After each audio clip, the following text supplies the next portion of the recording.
Lautan bisa menjadi tempat yang sangat mengerikan, terlebih saat ada kapal tenggelam, hanyut, atau peristiwa badai.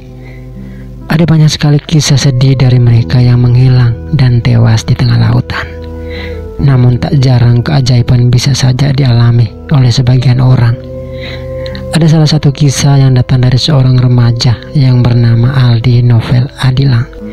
Dia hanyut terbawa arus sampai ke Samudra Pasifik selama 49 hari lamanya. Bagaimana kisah Aldi selengkapnya? Kita simak video ini sampai selesai, guys. Tapi sebelum kita nonton video ini, jika kalian suka, jangan lupa di subscribe, like, komen, dan share ya guys. Thank you guys.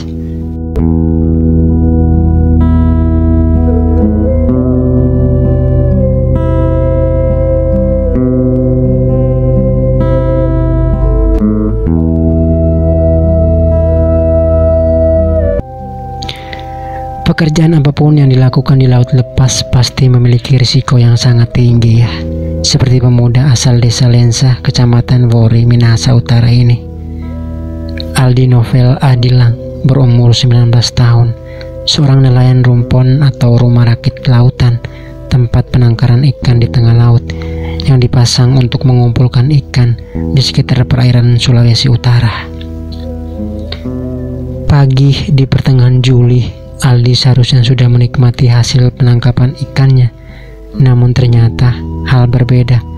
Angin kencang yang bertiup pagi itu malah membuat tali rakitnya lepas dan terputus akibat gosokan tali yang kuat pada bantalan rakit temannya.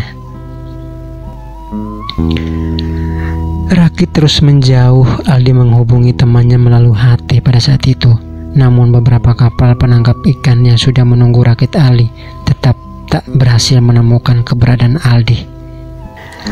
Aldi dan rumponnya hanyut terombang-ambing selama 1 bulan 18 hari di laut lepas. Diceritakan bahwa Aldi menjadi nelayan rumpon sejak ia berusia 16 tahun. Dalam kesehariannya, Aldi bekerja sebagai penjaga lampu rumpon. Lampu rumpon dipasang dan dijaga untuk menarik gerombolan ikan agar mendekat dan berkumpul di sekitar rumpon. Selain itu, tugas Aldi harus mengecek hasil ikan yang sudah berhasil terkumpul.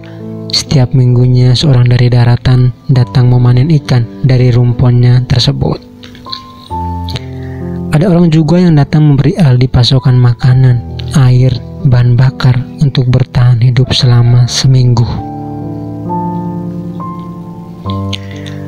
Rakit tersebut ibarat rumah ya, di dalamnya ada peralatan yang bisa digunakan untuk bertahan hidup dengan mengandalkan tabung gas, generator, HT, lampu, tenaga surya antena, baju, beras, dan kelengkapan dapur, serta Alkitab.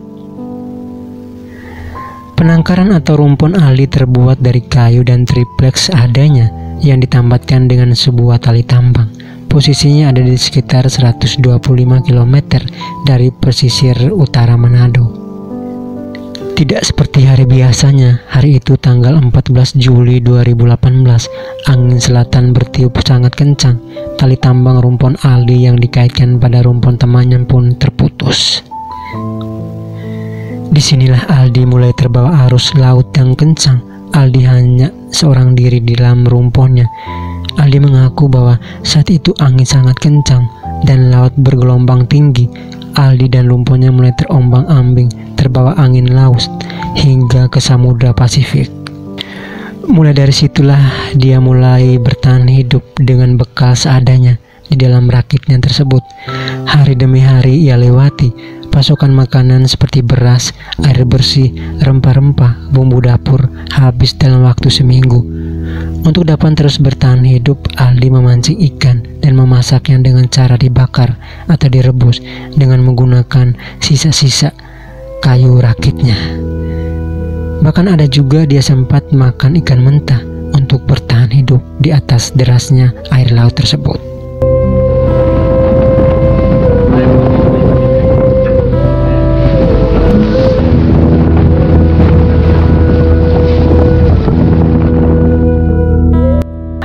Aldi menceritakan bahwa selalu menghemat air minum ya di dalam rakit tersebut. Remaja ini mengaku dalam sehari ia hanya minum 3 teguk air saja. Setelah air tersebut habis, Aldi tidak kehilangan akal. Dia mencelupkan kaosnya atau bajunya ke dalam air laut, lalu memerasnya dan menjadikan air tersebut sebagai penghilang dahaga. Suatu hari Aldi bercerita bahwa ia sempat mendengar suara yang memerintahkannya membuat penampungan air. Dia kemudian membuat penampungan air dari bambu, dan malam pun hujan mulai turun. Aldi pun bisa menampung air hujan tersebut untuk bertahan hidup di atas derasnya ombak laut tersebut. Tantangan berikutnya adalah ia harus mempertahankan hidupnya dari hiu. Pada minggu ketiga terombang-ambing di tengah laut, ia melihat sirip hiu di sekeliling rakitnya selama seharian.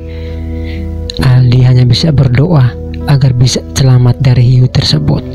Suatu waktu ada saat ia rasanya seperti ingin mati. Ia ingin melompat ke laut dan bunuh diri, tetapi ia ingat orang tuanya pernah berpesan, jika sedang putus asa, kamu harus berdoa. Aldi pun rajin membaca Alkitab di atas rakitnya tersebut, meminta pertolongan kepada Tuhan supaya selamat dari peristiwa itu. Seperti sudah terjadwal kehidupan Aldi di atas rakitnya tersebut. Dimulai pagi hari, dia menangkap ikan untuk dimakan. Siangnya Aldi tiduran untuk menghemat tenaga karena kondisi fisiknya mulai melemah. Sorenya dia mulai memasak, dan untuk menghemat energi, Aldi mematikan lampu saat malam hari. Setiap hari Aldi membaca Alkitab sambil berharap ada yang bisa menolongnya. Sempat ada beberapa kapal besar yang lewat, namun tak satu pun dari mereka mendengar teriakan Aldi. Ada sekitar 10 kali bertemu kapal besar, tapi mereka lewat begitu saja karena tidak mendengar teriakan Aldi. Sampai pada tanggal 31 Agustus pukul 9.45 waktu setempat, tepatnya di perairan Guam, Jepang, kapal kargo dengan bendera Panama, MV Apregio, melihat rakit Aldi dan mencoba menyelamatkan Aldi. Waktu itu Aldi hanya berteriak dengan menyebut help, help dengan menggunakan HT miliknya, karena cuma itu bahasa Inggris yang dia tahu. Kapal MV Apregio pun sudah menjauh sekitar 1 mil, tapi karena mendengar suara teriakan Aldi, mereka berbalik dan membantu Aldi naik ke atas kapal dengan melemparkan tali dan pelampung. Sempat mengalami kesulitan dan kendala karena kondisi kesehatan Aldi pada saat itu sudah melemah. Naik ke atas kapal tersebut agak kesulitan, akan tetapi perjuangan dan kerja keras Aldi, dia berhasil selamat ke atas kapal tersebut. Ia berhasil bertahan hidup di atas rakitnya selama 49 hari dengan semua kesulitan dan tantangannya itu. Di atas kapal dia mengalami kesulitan bahasa karena dia tidak bisa berbahasa Inggris, dan para awak-awak kapal memberikan Aldi minum dan memberikan roti kepada Aldi. Akhirnya sampai pada tanggal 6 September, kapal yang membawa Aldi tiba di pelabuhan Takuyama, Yamaguchi, Jepang. Aldi sempat tidak bisa turun dari kapal karena tidak memiliki paspor. Kemudian Aldi dijemput oleh perwakilan Kedutaan Besar Republik Indonesia di Jepang dan pemerintahan Jepang. Barulah Aldi diperbolehkan turun dari kapal. Dia tak dibolehkan membawa hadiah pemberian dari para ABK dan diharuskan melakukan pemeriksaan kesehatan. Setelah melakukan pemeriksaan kesehatan, Aldi dinyatakan sehat serta dapat dipulangkan ke negara asal, yaitu Indonesia. Sesaat setelah paspor milik Aldi bisa digunakan, ia pun dipulangkan ke Indonesia pada tanggal 8 September 2018. KJRI Osaka telah mendampingi kepulangan Aldi ke Manado dengan Garuda Indonesia melalui Tokyo. Hingga pada tanggal 9 September 2018 ia tiba di Samratulangi International Airport di Manado. Di bandara itu udah dijemput sama kedua orang tuanya dan keluarga besar Aldi. Pada saat itu keluarga besar Aldi ini bercerita bahwa Aldi terapung di laut selama 45 hari ini merupakan pengalaman hanyut yang ketiga kalinya pernah dialami. Waktu pertama itu hanyut selama seminggu, ia ditolong kapal pemilik rakit tersebut. Terus yang kedua selama 2 hari Aldi juga ditolong oleh kapal pemilik rakit. Di rakit tidak ada fasilitas keselamatan dalam pelayaran seperti pelampung Tak ada kompas yang digunakan untuk menentukan arah. Bahkan sebelum naik rakit, dia tak diajarkan tentang keselamatan dalam pelayaran. Dalam menjaga rakit, dirinya hanya mengandalkan beragam instruksi pamannya. Selama seminggu, saat pertama kali naik rakit, diakunya dia tidak bisa berenang. Selama bekerja di rakit, Aldi mengaku bahwa dikontrak selama setahun dan digaji 2 juta per bulan. Pengalaman hanyut yang ketiga kali ini membuat Aldi ini memutuskan untuk tidak melaut lagi ya. Dia ingin mencari pekerjaan lain dan keluarga besarnya pun menyetujui, dan Aldi pun tidak diizinkan untuk kembali melaut lagi. Seperti itu ceritanya guys.